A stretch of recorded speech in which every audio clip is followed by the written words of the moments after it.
As of today, we are removing California, Guam, and North Carolina from the travel advisory. There are no new states being added.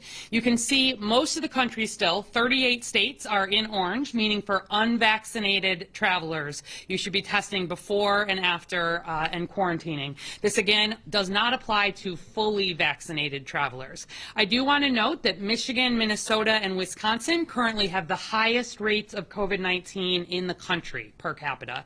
Obviously, these are all close to Chicago. It's part of why we are doubling down on our efforts to get folks vaccinated and continue to protect Chicago. Here in the city, here is where our numbers are in terms of our risk levels. So we're currently averaging just under 500 cases per day. That's actually down a little bit, but largely that's because of changes in testing patterns over the Thanksgiving holiday, which I'll talk about. That does keep us in the high transmission or the high risk status from CDC. Our test positivity is at 3.5%, which puts us in the lower transmission. We're still doing plenty of testing. For hospital capacity, we're at that substantial transmission risk. Where there's approximately 300 Chicagoans hospitalized but not in the ICU with COVID on a given day, and then we're averaging about 86 Chicagoans in the ICU with COVID. So that's where we are overall. I wanted to just highlight the holiday patterns here. So as of November 22nd, we were averaging over 600 cases, 613 cases per day. As of today, though, we're at 493. A lot of that is because with the 4-day weekend around Thanksgiving, we see a big drop off in people being tested, being diagnosed. In that setting, we see positivity come up, but we see a dip. And so you can see last year, we were on the decline, but you can see in blue there for last Thanksgiving, and then purple last Christmas, we saw a dip and then sort of a rise. That's a combination of both a change in testing and likely some increased transmission that occurs in the setting of holiday gatherings. So I just wanted to highlight that we would expect to see a similar pattern, but we won't. It would be too early to be seeing it at this point.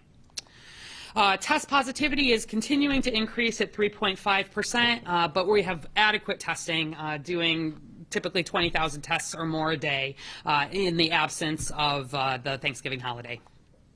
As you know, last week we did hit that 77% goal in honor of Chicago's 77 community areas, where 77% of Chicagoans aged 12 and up have received at least one dose of a COVID-19 vaccine. But there is definitely still more work to do, and particularly in the setting of this new news about the Omicron variant, it is important that people get vaccinated now.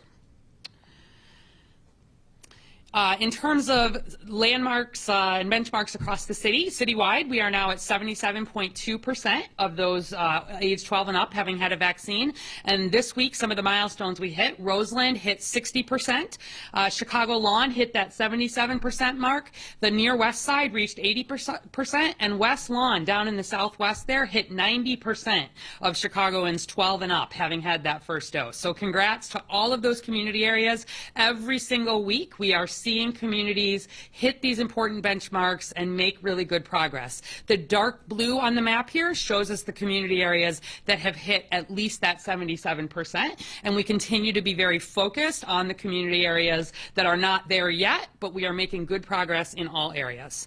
Similarly, where we look at the percent that have a completed vaccine series, meaning they've had both of those doses for Pfizer or Moderna, we're at just under 71% as the city, and you can see in dark blue relatively fewer communities that have hit 77% fully vaccinated. So it's good, but it's not quite good enough, particularly with variants emerging. The uptake among 5 to 11-year-olds for vaccines does continue to rise. You know, we've been working with CPS closely on this, and I've been pleased with the relatively quick uptake here. We've hit 23%, so almost 1 in 4 of Chicagoans 5 to 11 have had that first dose, and we're just starting to see those second doses come in because it's been almost 3 weeks, or just about 3 weeks. So just about 1% have, but we expect, especially this coming weekend, a lot of 5 to 11-year-olds to get that second dose. And again, doing this now helps you be more protected as we head into the holidays at the end of the year.